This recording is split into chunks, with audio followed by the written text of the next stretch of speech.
नमस्कार दोस्तों, स्वागत है आप सभी लोगों का अपने YouTube channel online classes with Shyam में।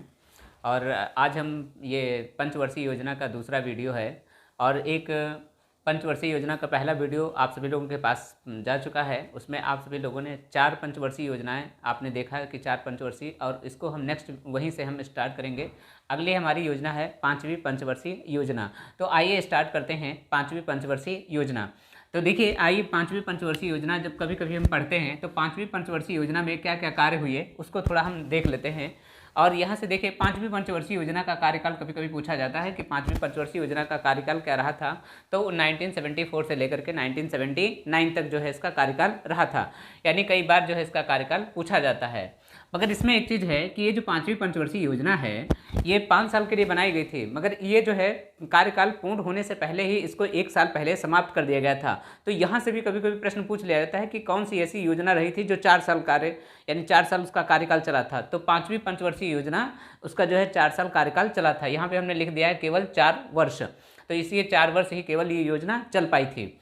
आगे देखिए, 5वीं पंचवर्षीय योजना का मॉडल कौन सा है, तो ये डीपी धर मॉडल है। यानी किस मॉडल पर आधारित है, तो डीपी धर मॉडल पर आधारित है। कौन सी योजना, 5वीं पंचवर्षीय योजना। नेक्स्ट है, आगे देखिए 5वीं पंचवर्षीय योजना का उद्देश्य क्या है, तो 5वीं पंचवर्षीय योजना का उद्देश्य है गरीबी उन्मूलन। कई बार जैसे यहाँ से प्रश्न पूछा जाता है कि गरीबी उन्मूलन जो है उद्देश्य किस योजना का था, तो 5वीं पंचवर्षीय योजना का उद्देश्य था कौन सा, गरीबी उन्मूलन। नेक्स्ट है, आगे देखिए 5वीं पंचवर्षीय योजना का मुख्य कार्य क्या है, तो इसका है गरीबी हटाओ का नारा दिया गया था। ये वेरी वेरी मोस्ट इंपॉर्टेंट है। कई बार ये परीक्षाओं में रिपीट किया गया है कि गरीबी हटाओ का नारा जो है किस पंचवर्षीय योजना में दिया गया था, तो 5वीं पंचवर्षीय योजना में दिया गया है। आगे देखिए, 1975 ईस्वी में इंदिरा गांधी ने 20 सूत्री कार्यक्रम की शुरुआत की थी। ये भी जो है इंपॉर्टेंट है, प्रश्न कि पूछा हुआ है कि 20 सूत्री कार्यक्रम किस पंचवर्षीय योजना के तहत चलाया गया था, तो 5वीं पंचवर्षीय योजना के तहत 20 सूत्री कार्यक्रम चलाया गया था। आइए देखिए, नेक्स्ट है 2 अक्टूबर 1975 ईस्वी में आरआरबी की स्थापना की गई थी। ये भी इंपॉर्टेंट है कि 2 अक्टूबर 1975 में आरआरबी की स्थापना की गई। आगे नेक्स्ट, 1974 ईस्वी में न्यूनतम आवश्यक प्रोग्राम की शुरुआत हुई थी जो है। यानी कभी कभी यहाँ से पूछा जाता है कि न्यूनतम आवश्यक प्रोग्राम की शुरुआत किस वर्ष की गई थी, तो 1974 में जो है इसकी शुरुआत की गई थी। नेक्स्ट है, आगे देखिए, यानी 25 जून 1975 ईस्वी में राष्ट्रीय आपातकाल जो है लगा दिया गया था। और ये किसके द्वारा लगाया गया था, तो ये उसमें हमारे देश के प्रधानमंत्री इंदिरा गांधी थी। तो इंदिरा गांधी के द्वारा राष्ट्रीय आपात लगा दिया गया था पूरे देश में। और ये राष्ट्रीय आपात कब तक चला था, तो 21 माह तक ये राष्ट्रीय आपात चलता है। और ये जो है 21 मार्च 1977 तक जो है ये राष्ट्रीय आपात चलता है। तो ये यहाँ तक जो है राष्ट्रीय आपात ये लगा हुआ था। आगे देखिए, फिर उसके बाद में 5वीं पंचवर्षीय योजना के बाद में हमारा आता है सेकंड हॉलीडे यानी योजना अवकाश। और योजना अवकाश देखिए, ये 1978 से लेकर के 1980 ईस्वी तक चलता है योजना अवकाश। यानी 2 साल जो है योजना अवकाश चलता है। तो उस योजना अवकाश में भी कुछ काम होते हैं। तो इसी योजना अवकाश के तहत जो है हमारी अनवरत योजना जो है चलाई गई थी, जिसे हम रोलिंग प्लान के नाम से जानते हैं। तो ये भी पूछा जाता है कि यानी रोलिंग प्लान कब जो है चलाई गई थी, तो 1978 से लेकर के 1980 ईस्वी तक योजना यानी रोलिंग अनवरत योजना लेकर के आई गई थी, जिसे हम रोलिंग प्लान कहते हैं। आगे देखिए, रोलिंग प्लान यानी ये भी 5वीं पंचवर्षीय योजना के बाद आया था। कौन सी, अनवरत योजना यानी रोलिंग प्लान। आगे देखिए, रोलिंग प्लान के प्रतिपादक कौन है, तो यहाँ से कभी कभी प्रश्न पूछ लेता है कि रोलिंग प्लान के प्रतिपादक कौन है, तो गुन्नार मिर्डाल जो हैं इसके प्रतिपादक हैं। और यहाँ से ये तो इंपॉर्टेंट है ही है कि रोलिंग प्लान के प्रतिपादक गुन्नार मिर्डाल हैं, मगर इनकी कभी कभी पुस्तक भी पूछ लेता है। तो इनकी प्रमुख पुस्तक है ये द एशियन ड्रामा।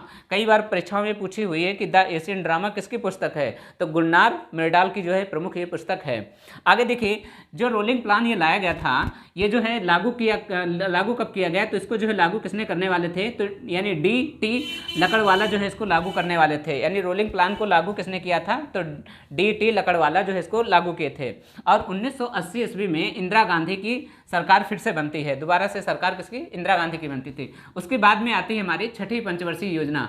और 6ठी पंचवर्षीय योजना कब से कब तक चलती है, तो 1980 से लेकर के 1985 ईस्वी तक हमारी 6ठी पंचवर्षीय योजना चलती है। देखिए, 6ठी पंचवर्षीय योजना कभी कभी मॉडल इसका पूछ लेता है कि यानी 6ठी पंचवर्षीय योजना का किस मॉडल पर आधारित है, तो ये आगत निर्गत मॉडल पर आधारित है। तो यहाँ से कभी कभी प्रश्न पूछा जाता है। तो इसको आप भी हम स्टार लगा लेंगे, यानी छठी पंचवर्षीय योजना किस मॉडल पर आधारित है, तो आगत निर्गत मॉडल पर आधारित है।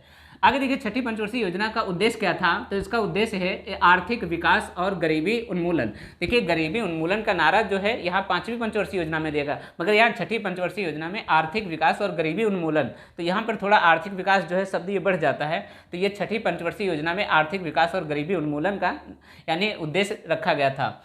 आगे इसमें देखिए इसका कार्यकाल क्या है, तो इसका 1980 ईस्वी से लेकर 1980 छठी पंचवर्षीय योजना में कार्य क्या था, तो 1980 ईस्वी में 6 बैंकों का राष्ट्रीयकरण किया गया था। कई बार परीक्षाओं में पूछा जाता है कि यानी अच्छा कभी कभी यहाँ से 2 प्रश्न पूछे जाते हैं। देखिए एक बार 6 बैंकों का राष्ट्रीयकरण हुआ है, एक बार 14 बैंकों का राष्ट्रीयकरण हुआ है।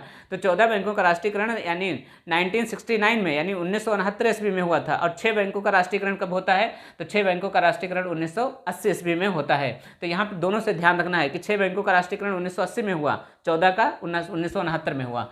जिसकी देखिए उस समय जो 6 बैंकों का राष्ट्रीयकरण कर दिया गया था उसकी उस समय पूंजी कितनी थी, तो 200 करोड़ रुपए से ज़्यादा पूंजी इनकी थी। जो 6 बैंकों का राष्ट्रीयकरण किया गया था इनकी पूंजी 200 करोड़ रुपए से ज़्यादा थी।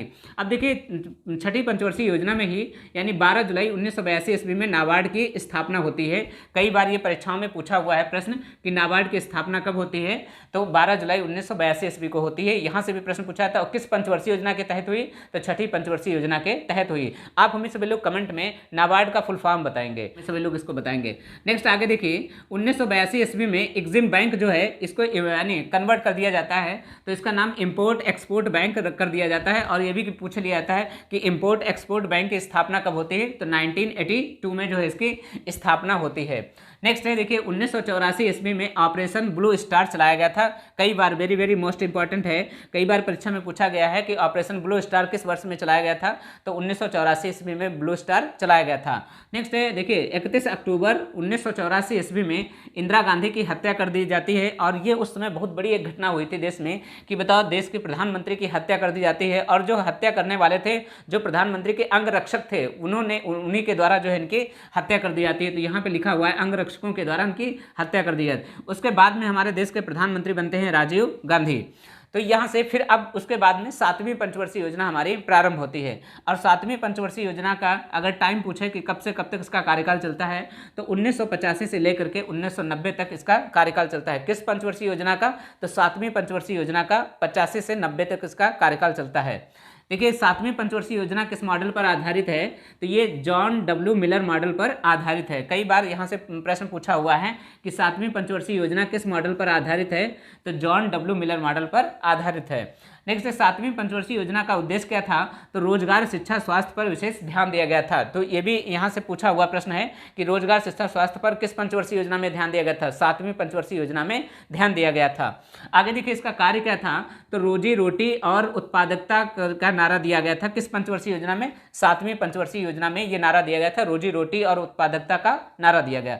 नेक्स्ट है अगला देखिए 1987 ईस्वी में यानी ट्राइफेड की क्या होती है, स्थापना होती है। ये भी आप हमें कमेंट में बताएंगे, ट्राइफेड का फुल फॉर्म बताएंगे।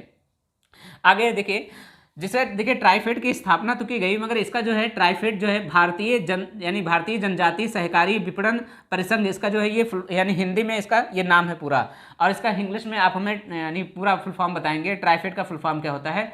आगे इसका कार्य क्या था, तो यानी जनजातीय उत्पादकताओं को बढ़ावा देना, ये इसका जो है कार्यकाल था। उसके बाद में देखिए हमारी जो है कौन सी 7वीं पंचवर्षीय योजना है, तो 7वीं पंचवर्षीय योजना में ही 12 अप्रैल 1988 ईस्वी में सेबी की यानी स्थापना होती है, जिसे हम कहते हैं security exchange board of India. कई बार पूछा जाता है यानी कई बार यहाँ से प्रश्न पूछ लिया जाता है कि यानी सिक्योरिटी एक्सचेंज स्थापना किस वर्ष होती है, तो यानी 12 अप्रैल 1988 ईस्वी में इसकी स्थापना होती है।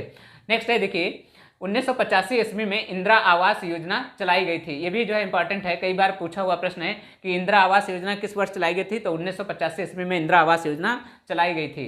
देखिए अब नेक्स्ट है 1989 ईस्वी में जवाहर रोजगार योजना चलाई गई थी। ये जो है जवाहर रोजगार योजना, और 1989 ईस्वी में ही नेहरू रोजगार जो है योजना भी चलाई यानी लाई गई थी। नेक्स्ट है उसके बाद में 1986 ईस्वी आता है, और 1986 ईस्वी में स्पीड पोस्ट की क्या होती है, शुरुआत होती है। जो हम डाक के द्वारा जो स्पीड पोस्ट करते थे उसी की क्या होती है, शुरुआत होती है। नेक्स्ट है देखिए फिर उसके बाद में 7वीं पंचवर्षीय योजना के बाद हमारी एक योजना अवकाश आता है, और योजना अवकाश कितने साल चलता है, ये 2 साल योजना अवकाश चलता है। तो ये 1990 से लेकर के 1992 तक योजना अवकाश रहता है। उसके बाद में देखिए 1991 ईस्वी में, क्योंकि 1991 में योजना अवकाश में ही, देखिए ये 90 से 92 तक योजना अवकाश रही, तो 90 से प्रारंभ हो गया था, तो 91 में नई आर्थिक नीति जो है अपनाई गई थी। कई बार ये परीक्षा में पूछा जाता है कि नई आर्थिक नीति कब अपनाई गई थी, तो 1991 में जो है नई आर्थिक नीति को अपनाया गया था। नेक्स्ट है, देखिए उस समय प्रधानमंत्री कौन थे, तो नरसिम्हा राव थे। और उस समय फाइनेंस मंत्री की बात करें तो फाइनेंस मंत्री उस समय मनमोहन सिंह थे। कई बार परीक्षा में पूछा जाता है कि यानी नई आर्थिक नीति जब अपनाई गई थी तो उस समय यानी फाइनेंस मंत्री कौन थे, तो मनमोहन सिंह उस समय जो है हमारे फाइनेंस मंत्री थे। इसे देखिए, इसे जो नई आर्थिक नीति अपनाई गई थी इसे ही हम एलपीजी रिफॉर्म कहते हैं। कई बार ये पूछा जाता है कि यानी एलपीजी का फुल फॉर्म क्या है, तो इसका फुल फॉर्म क्या है, यानी लिबरलाइजेशन, प्राइवेटाइजेशन और ग्लोबलाइजेशन। कई बार इसका यहाँ से फुल फॉर्म पूछ लेता है एलपीजी का, तो ये इसका एलपीजी का फुल फॉर्म है।